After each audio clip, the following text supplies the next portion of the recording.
Well, it's been a while since I've done one of these, and I'm up late tonight, so thought I may as well do another one.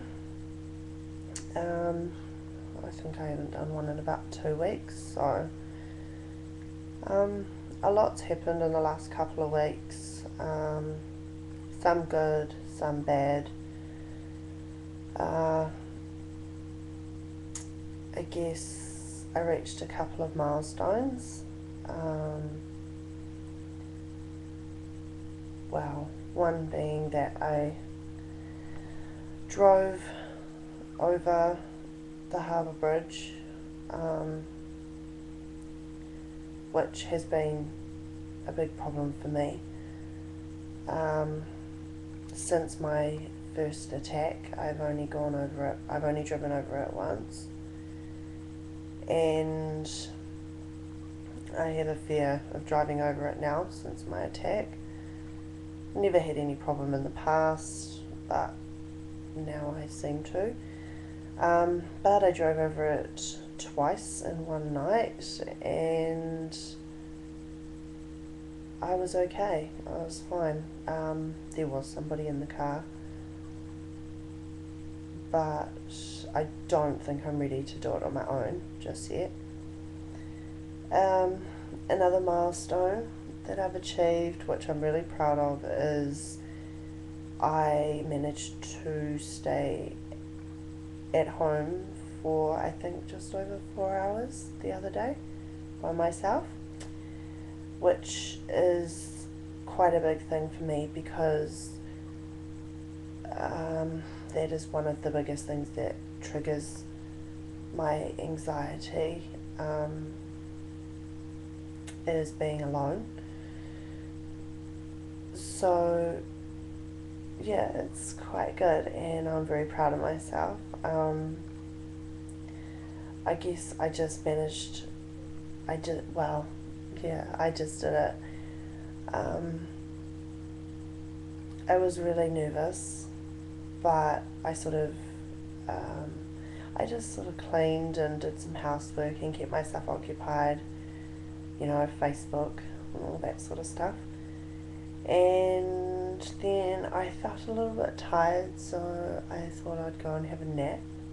So I had a nap for about an hour, and I guess it was really good that I was actually relaxed enough to be able to go to sleep.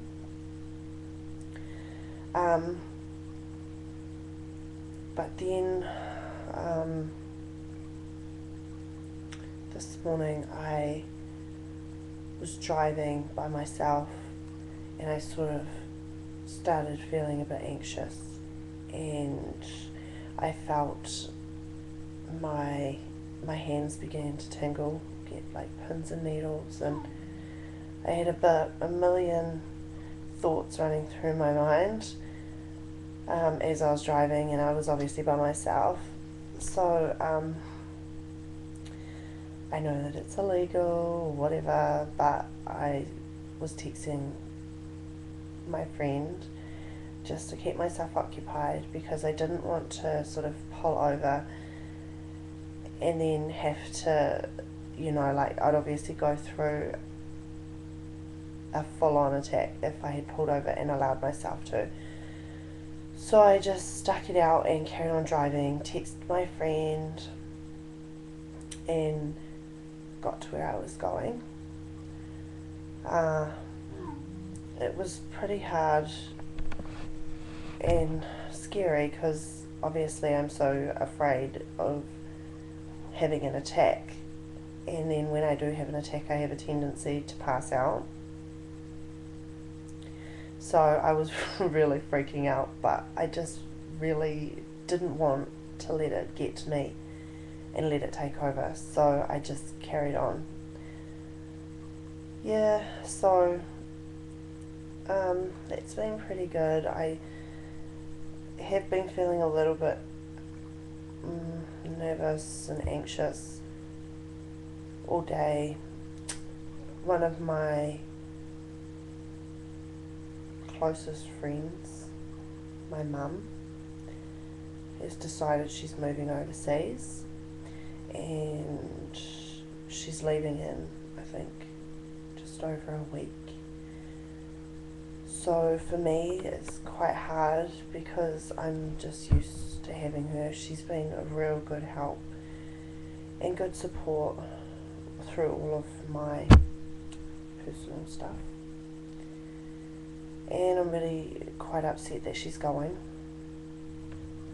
I don't know how I'm going to really cope when she's gone, because she's really been there for me. But I just have to accept it and get on with life and try to not let it affect me as much as I think it might affect me. But apart from that, apart from that and everything put aside, I'm really proud of myself for achieving what may seem to others as small things, but to me they're quite big things, and I'm really proud of myself, and my friends are really proud of me too. I've had them congratulate me, and it's good to know that I do have people on my side. I just hope that others are as strong as me, and I hope I can continue to keep my strength up and just keep going forward and pushing on with everything. So I think that's about it for now. It's about 2 o'clock in the morning. I really should get some sleep because I'm moving house in the morning. But I hope that if anybody does have any questions, they can feel free to message me or comment and ask, and I'll do my best to help. Bye.